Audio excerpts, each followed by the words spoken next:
여러분 안녕하십니까? 바로온 TV 옴부즈맨의 김승재입니다. 지난주에도 연합뉴스 TV에선 다양한 뉴스들을 발빠르게 보도해드린 바 있는데요. 먼저 한 주간의 주요 뉴스부터 만나보시겠습니다.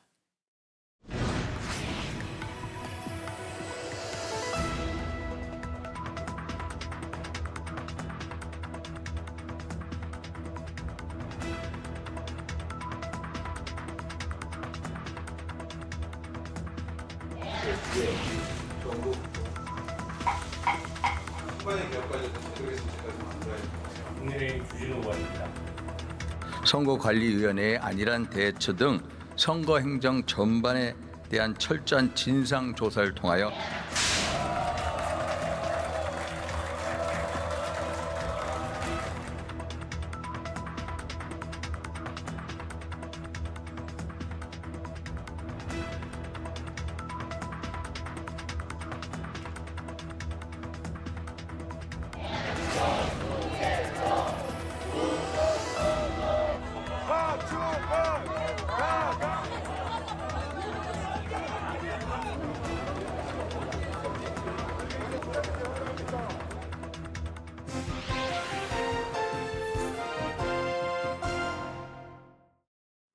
한 주간 보도 내용을 짚어보는 연합뉴스 TV를 말한다 김홍태입니다.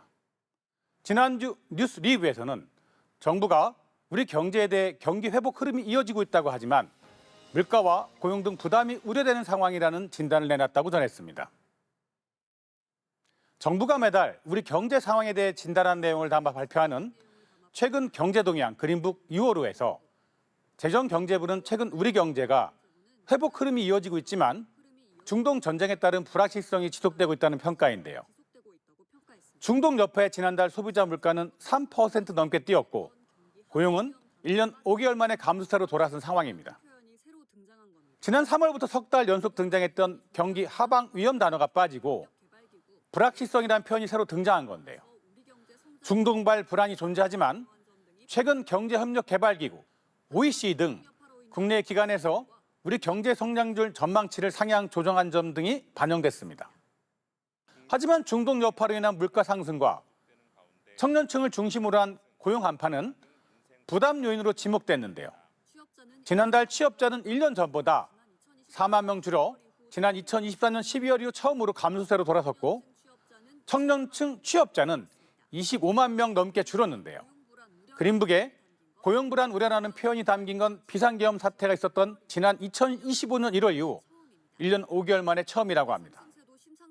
세계은행은 전 세계적 에너지 가격 급등의 영향으로 올해 세계 경제가 코로나19 사태 이후 최저 수준인 2.5% 성장에 그칠 것으로 내다봤다고 마무리했습니다. 이 보도는 정부의 공식 경제 진단인 그린북을 중심으로 우리 경제의 현재 상황을 종합적으로 전달하고 있는데요. 특히 경기 회복 흐름과 함께 물가 상승, 고용 둔화라는 상반된 요소를 균형 있게 소개해 경제 상황을 나름 객관적으로 이해할 수 있도록 도왔습니다.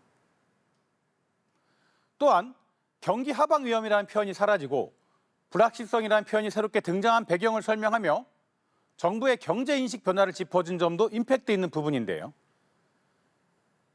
여기에 소비자 물가 상승률, 취업자 감소, 청년 고용 악화, 세계은행의 성장률 전망 등 구체적인 수치를 제시해 보도의 신뢰성을 높이고 있습니다.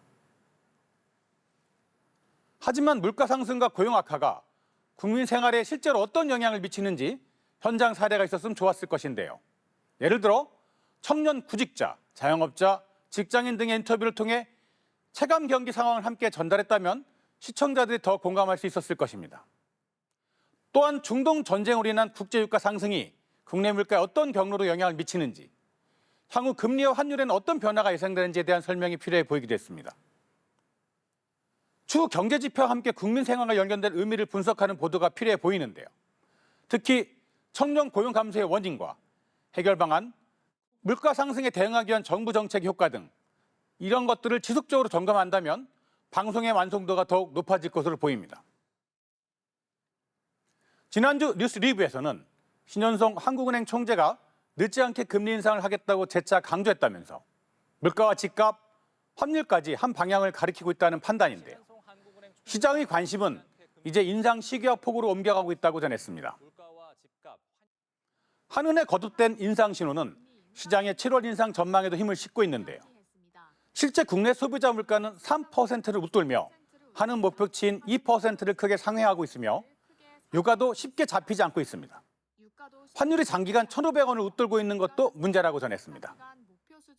신 총재는 환율이 점차 안정될 것으로 보면서도 중동 변수로 변동성이 이어지면 물가 압력을 키울 수 있다고 짚었습니다.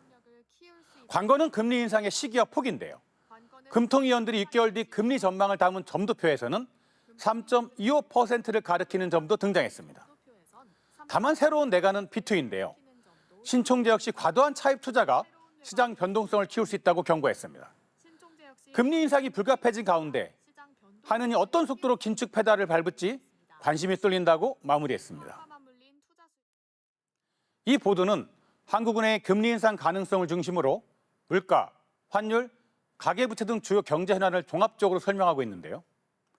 특히 신현성 한국은행 총재의 발언을 바탕으로 금리 인상 배경을 소개하면서 소비자 물가 상승률이 목표치인 2%를 크게 웃도는 상황과 환율 인상, 국제유가 불안 등 금리 인상 압력이 커지는 이유를 구체적으로 설명한 부분은 좋아 보였습니다. 또한 금리 인상이 단순한 금융정책 문제가 아니라 가계대출과 투자시장에도 영향을 미친다는 점을 함께 얘기하고 있습니다. 다만 금리 인상이 실제 국민 생활에 어떤 영향을 미치는지에 대한 설명은 조금 보강이 필요했는데요.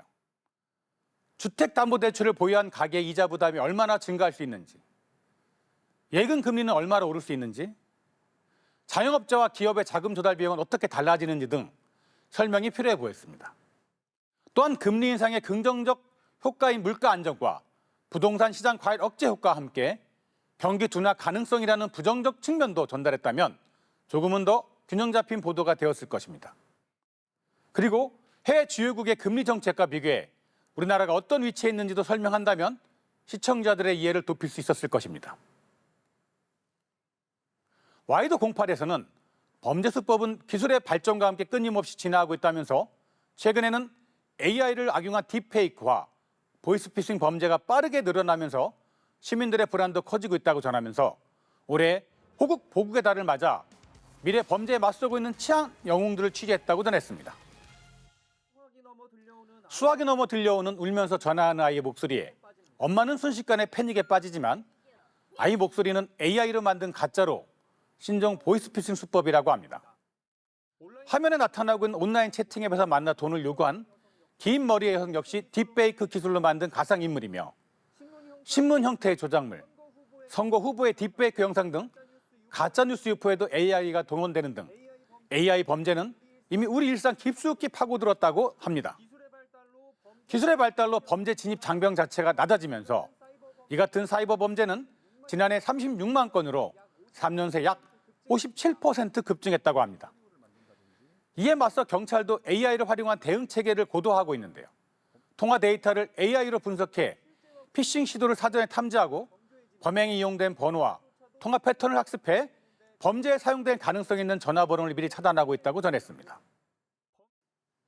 이 보도는 AI 기술 발전이 가져온 편리함뿐만 아니라 새로운 범죄 위험성을 시청자들에게 알기 쉽게 전달했다는 점이 상당히 좋은데요.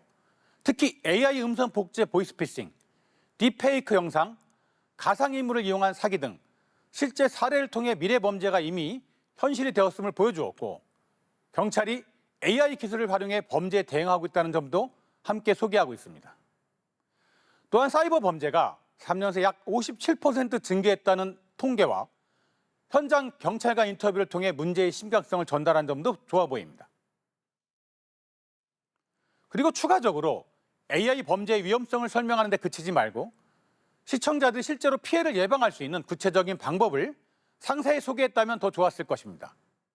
만약 가족이나 지인에게 돈을 요구하는 전화가 온다면 직접 재확인하고 함께 영상통화나 문자 확인을 하라든지 SNS에서 만난 상대의 신원은 반드시 확인해야 한다는 등의 간단한 예방책도 전달할 필요가 있었습니다. 앞으로는 AI 범죄 유형별 사례와 피해, 해외 대응 사례, 그리고 청년층, 고령층 등 범죄 취약 계층이 어떤 방식으로 표적이 되는지 분석한다면 사회적인 경각심을 높이는 데 도움이 될 것으로 보입니다. 뉴스 오늘에서는 악성 민원의 아동학대 신고 위협까지 교육 현장에서 교권 침해가 사회적 문제로 떠오른 지 오래라면서 이런 현실을 담은 드라마와 유튜브 콘텐츠가 여러 등장하고 있다고 전했습니다. 이달 공개된 넷플릭스 시리즈 참교육은 무너진 학교 현장의 교육부 직속 기관 교권 보호기기 투입돼 학교를 바로잡아 나가는 이야기인데요. 학교 폭력과 악성 민원 등의 문제를 정면으로 다루는데 수단과 방법을 가리지 않고 문제를 해결하는 판타지적 설정이 나옵니다. 넷플릭스 순위에서 한국을 비롯해 홍콩과 인도, 싱가포르 등 25개국 1위에 올랐고 비영어 TV쇼 부분 글로벌 1위를 기록했습니다. 다만 교육계는 이 드라마의 인기가 교권 붕괴 현실에 대한 사회적 공감대를 증명한다면서도 드라마 속 해법에 대해선 교권 붕괴를 가속화하는 기제가 될 수 있다고 경계하기도 했습니다. 유치원 교사 이민지 씨를 연기한 코미디언 이수지의 유튜브 콘텐츠도 화제가 됐는데요. 새벽 출근부터 끊이지 않는 학부모 연락과 과도한 업무 부담까지 교사의 현실을 풍자했습니다. 정덕현 대중문화 평론가는 그만큼 대중들이 이 교권 관련된 문제, 교육 관련된 문제를 심각하게 바라보고 있다는 거고 문화적인 측면에서는 어떤 시기로든 이렇게 묶여있는 갈증을 풀고 싶은 욕망이 굉장히 커지고 있다고 전했습니다. 어른이 애들을 무서워하면 세상은 망하는 겁니다. 라는 드라마 참교육 속 대사처럼 교육 현장을 다룬 콘텐츠들이 교육의 현 주소를 말하고 있다고 마무리했습니다. 이 보도는 최근 사회적으로 큰 관심을 받고 있는 교권 침해 문제를 드라마와 유튜브 콘텐츠라는 친숙한 소재를 통해 소개함으로써 시청자들의 관심과 공감을 효과적으로 이끌어냈다는 데 의미가 있습니다. 특히 넷플릭스 드라마 참교육과 교사 현실을 풍자한 콘텐츠를 사례로 제시하여 교권 침해가 이제는 사회 전체가 함께 고민해야 할 문제임을 전달하고 있습니다. 그리고 교권 보호의 운영 현황, 교권 침해 신고 건수의 변화, 교사들의 심리적 부담과 이직 문제 등은 앞으로 보도에서 함께 소개할 필요가 있는 부분입니다. 추가적으로 해외 교권 보호 사례나 성공적인 학교 공동체 운영 사례를 찾아 소개한다면 현실적인 해결책을 제시하는 데 도움이 될 것입니다. 건강한 교육 환경은 교사와 학생, 학부모 모두의 상호 존중과 책임 있는 행동에서 시작된다는 점을 기억하고 관심과 노력을 기울여야 할 것입니다. 지금까지 연합뉴스 TV 시청자 평가였습니다.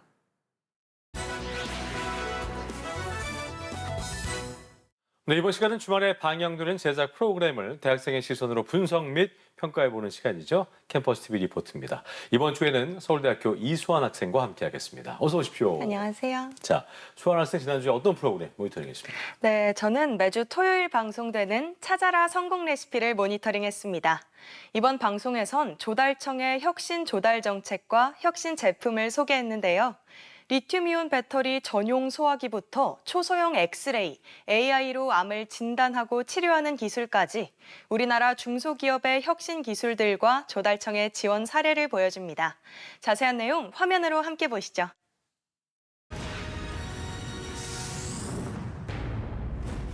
아무리 뛰어난 기술과 제품을 개발해도 누군가 검증한 적이 없다는 이유로 외면받는 안타까운 현실 알고 계셨나요? 방송은 중소기업 성장의 디딤돌이 돼주는 조달청의 혁신 제품 공공구매 제도 사례를 소개하며 시작합니다. 현대인의 일상 속 많은 곳에 쓰이는 리튬이온 배터리. 이제는 리튬이온 배터리가 들어가지 않은 기기를 찾기가 어려울 정도인데요. 하지만 이 배터리에 불이 나면 일반적인 진압 방식으로는 불이 꺼지지 않아 인명과 재산 피해가 커진다는 문제가 있습니다. 여기 혁신 기술을 바탕으로 배터리 화재 대응 분야에서 새로운 안전 기준을 제시한 기업이 있습니다. 이 기업은 연구를 통해 리튬이온 배터리 화재 진화에 최적화된 전용 소화기와 소화 액체를 개발했습니다. 열폭주시 나오는 가연성 가스와 유독가스를 제어할 수 있는 촉매가 핵심 기술이라는데요. 신기술 덕분에 작은 용량으로도 대용량 소화기의 성능을 구현하고 여기에 더해 무해성 평가를 완료한 소화 약제를 사용해 인체와 환경까지 고려했습니다. 특허는 물론 한국소방산업기술원 인증까지 받았는데요. 일반 소화기와 비교해보니 확실히 차이가 느껴지네요. 이렇게 다양한 인증과 성능 실험으로 기술력은 인정받았지만 시장 개척은 쉽지 않았습니다. 이 기업은 조달청 혁신 제품 지정을 신청했고 이 선택은 성공적인 결실을 맺었습니다. 혁신 제품 공공구매 제도는 정부가 중소벤처기업들이 만든 혁신 제품의 초기 구매자가 돼서 기업의 성장을 견인하는 정책입니다. 혁신 제품으로 지정되면 국가 또는 지방자치단체와 최대 6년간 수의 계약이 가능하고 시범 구매 사업을 통한 공공 판로 확보, 해외 실증 사업을 통한 수출 지원 등 다양한 지원을 받을 수 있습니다. 중소기업 성장 지원은 물론 새로운 기술을 소개하며 국민 삶의 질까지 높일 수 있는 혁신 제품 공공구매 제도. 이 제도는 2019년 처음 도입해 2020년부터 본격적으로 운영되고 있는데요. 2024년엔 구매 실적이 1조 원을 넘을 정도로 그 규모가 커졌습니다. 조달청은 혁신 제품 공공구매 규모를 2028년까지 2조 원, 2030년까지는 3조 원 수준으로 확대할 계획인데요. 모두 중소기업이 과감하게 기술 개발을 할 수 있는 환경을 조성하기 위해서입니다. 최근엔 혁신 제품 발굴 채널을 다각화하고 지방정부의 전시회에 기업들의 참여를 독려하는 등 지원을 늘리고 있습니다. 공공조달 시장에서 쌓은 신뢰는 우리 기업들이 해외 시장으로 진출하는 데도 강력한 발판이 되고 있는데요. 여기서 방송은 두 번째 혁신 제품, 의료용으로 사용되는 초소형 휴대용 엑스레이를 소개합니다. 작고 가볍게 설계되어 재난 지역이나 도서 지역에서 촬영과 확인이 가능하고 모바일 무선 데이터 통신이 되는 곳에선 원격 진료까지 가능해 결핵을 초기에 발견하게 해줍니다. 이동성, 영상 품질, 안전성까지 갖춘 이 엑스레이는 미국 FDA와 유럽 CE 인증 등 전 세계 50여 개국에서 품질 인정을 받았습니다. 2021년엔 조달청 혁신 제품으로 지정돼 6곳의 기관에 납품하기도 했습니다. 조달청의 도움으로 세계 최대 결핵 부담국인 인도 시장에까지 진출했다는데요. 해외 공급 혁신 제품 시범 구매 사업의 일환으로 인도에 제품을 제공했고 현지에서의 우수한 기술력과 대한민국 정부가 보증하는 의료기기라는 평판을 바탕으로 입찰 경쟁에 성공했습니다. 이 제품은 미국 항공우주국의 검증까지 통과해 유인 우주선 탑재 제품으로 선정되며 올해 하반기엔 우주 진출까지 앞두고 있습니다.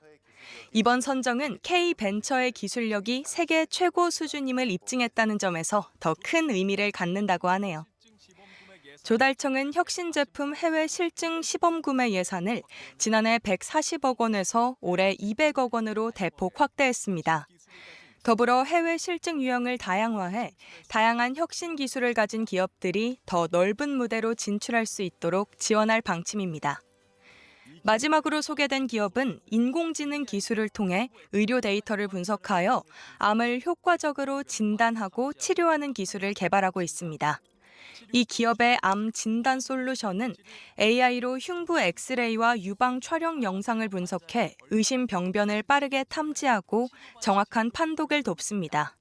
치료 솔루션은 종양 조직 이미지를 AI로 정밀 분석해 면역 항암제가 암 환자에게 얼마나 효과가 있을지 예측하는 치료 반응 지표로 활용되고 있습니다. 현재 이 기업은 전 세계 65개국, 10,000개 이상의 기업에 기술을 공급하는 글로벌 기업으로 성장했습니다. 초기에 제품의 인지도와 신뢰도를 상승시키는 데는 공공조달 시장의 힘이 컸는데요. 2024년 조달청의 혁신 제품 구매 사업에 선정되고 공공의료기관에서 시범 사용된 것이 성장의 발판이 되어줬다고 합니다.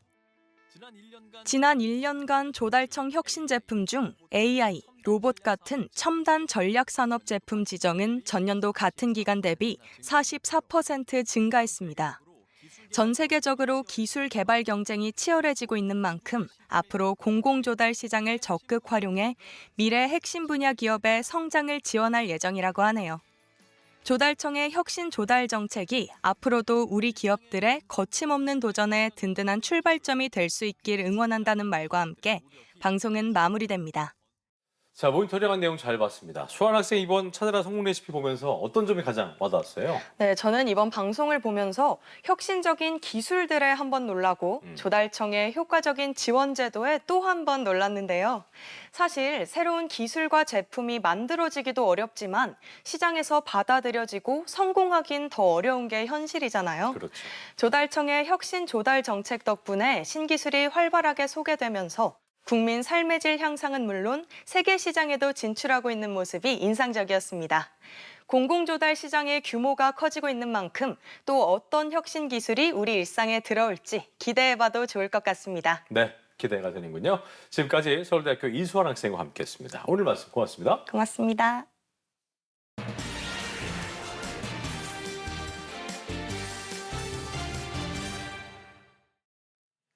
예, 증시의 상승 기대감이 이어지고 있는 가운데 개인 투자자들의 신용 거래 융자 잔고가 역대 최대치를 기록 중에 있습니다. 언론은 시장의 상승 전망과 투자 열기에 집중하는 데 그치지 않았는지 돌아볼 필요가 있어 보이는데요. 오늘 TV와 비평에서 자세히 짚어보도록 하겠습니다. 도움 말씀에 한양대학교 김헌 교수와 함께합니다. 어서 오십시오. 네, 안녕하십니까. 예, 주식하십니까, 교수님? 저는 안 하고요. 와이프가 하고 있습니다. 어쨌든 이런 증시 기대감 속에 비트 규모가 역대 최대 수준으로 불어났습니다. 널뛰는 주가 변동성도 그렇고 강제 선상 규모가 커지게 되자 언론에서도 이 비트 위험 신호를 다각도로 조명하고 있는 상황인데 먼저 어떤 보도가 있었는지부터 짚어주시죠. 네, 빚내서 투자한다는 B2 그리고 영혼까지 끌어서 투자한다는 영끌이라는 표현을 요즘에 심심치 않게 듣고 있습니다. 네. 특히 증시 호황 기대감 속에서 세대 불문하고 주식 투자에 관심을 가지는 이들이 늘어나고 있습니다. B2를 두고 언론 역시 다각도로 보도하였는데요. 먼저 이데일리는 중동 정세 불안으로 증시 변동성이 커지는 와중에 B2의 열기는 오히려 확산되고 있음을 지적하였습니다. 특히 B2로 인한 손실은 개인 회색 및 파산 증가로 이어질 수 있음을 경고하기도 하였습니다. 예. 다음으로 중앙일보는 B2가 역대 최대 수준을 보인다고 보도하였습니다. 금융투자협회가 집계한 최근 신용거래융자 잔고는 36조 수준으로 역대 최대치라는 것인데요. 예. 실제 올해 1월 27조와 비교하면 가파르게 상승한 수치라는 것입니다. 그렇군요. 한편 SBS와 아주경제는 최근 은행권 대출 금리가 굉장히 가파르게 오르면서 B2나 영끌한 이들의 부담이 가중되고 있다고 보았습니다. 특히 주택담보대출 금리가 연 8%까지 진입할 가능성이 제기되고 있는 가운데 그 부담은 B2족들에게 충격을 줄 것이라는 관측입니다. 예. 주요 언론은 이러한 B2 현상을 두고 시장 변동성 확대 시 큰 손실로 이어질 수 있는 만큼 투자자들의 신중한 접근이 필요하다라는 지적을 하고 있습니다.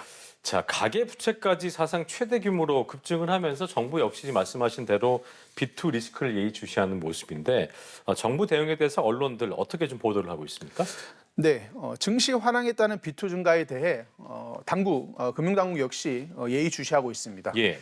아시아투데이에 따르면 신용대출 중심의 가계대출 증가에 따라 금융당국은 은행권의 자율관리 조치를 주문하였는데요. 전자신문이 보도한 바에 따르면 금융위원회는 이달 11일에 관계기관 합동 가계부채 점검회의를 개최하고 관련 방안을 논의했다는 것입니다.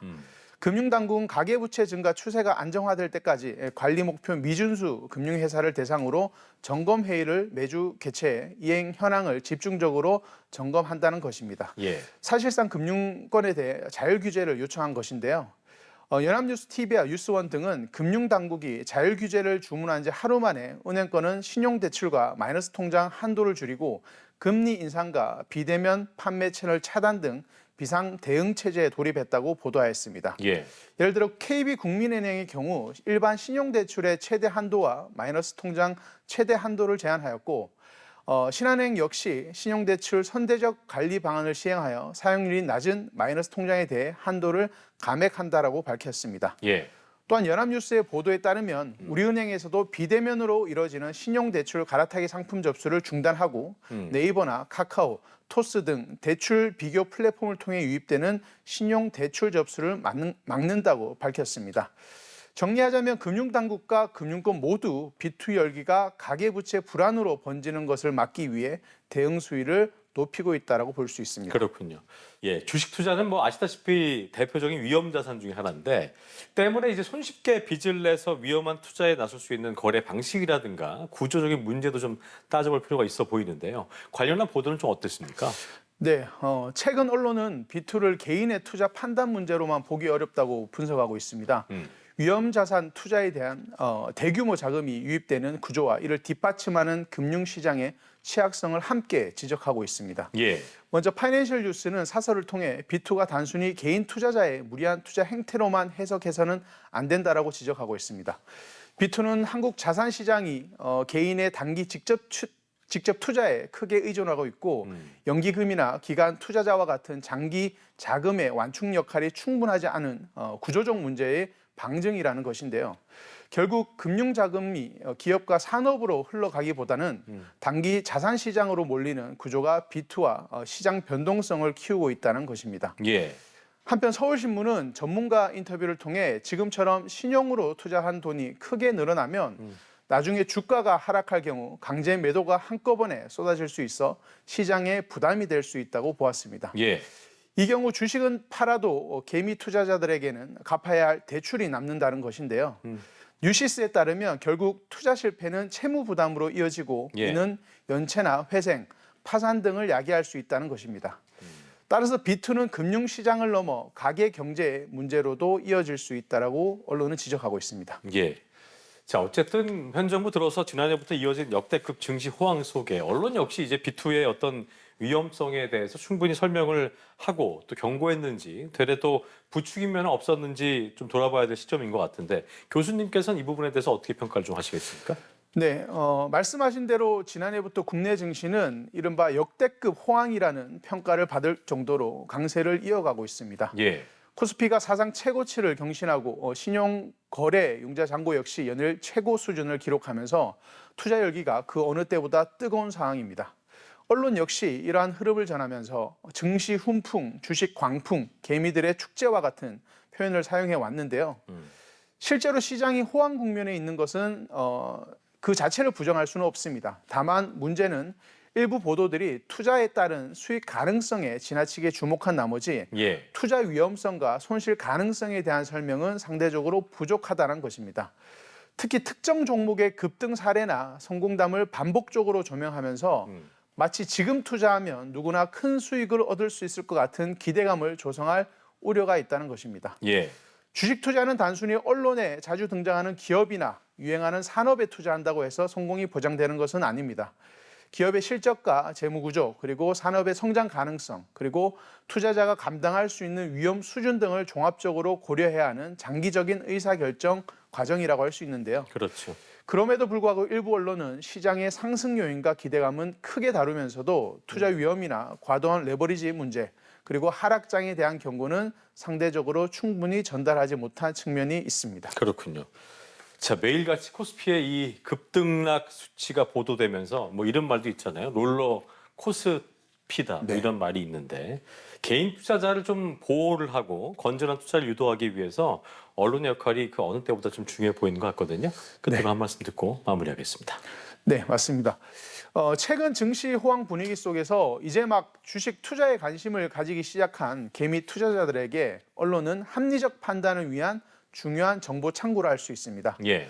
따라서 언론은 이들의 올바른 판단을 돕는다는 나름의 책임의식을 바탕으로 보도 활동을 할 필요가 있습니다. 먼저 언론은 단순히 시장의 투자 열기를 전달하는 데 그쳐서는 안 됩니다.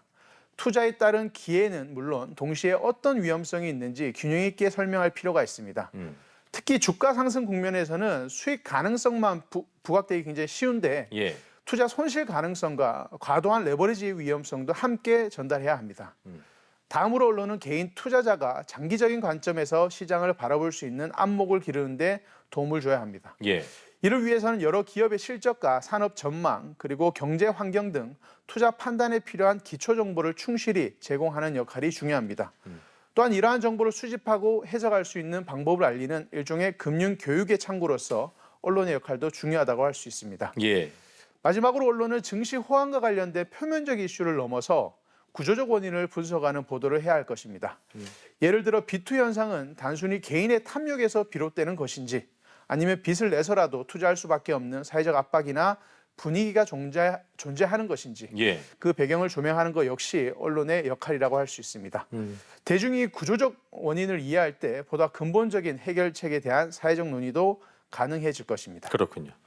자, 언론 기억해야 할 내용까지 잘 들어봤습니다. 도움 말씀에 한양대학교 김원 교수와 함께했습니다. 오늘 말씀 고맙습니다. 네, 감사합니다. 네, 저희 옴부즈맨 제작진은 여러분의 소중한 의견들을 기다리고 있습니다. 방송을 보시고 느낀 소감을 연합뉴스 TV 홈페이지 내 시청자 게시판이나 SNS로 보내주시면 됩니다. 저희는 다음 주 이 시간 다시 인사드리죠. 여러분 고맙습니다.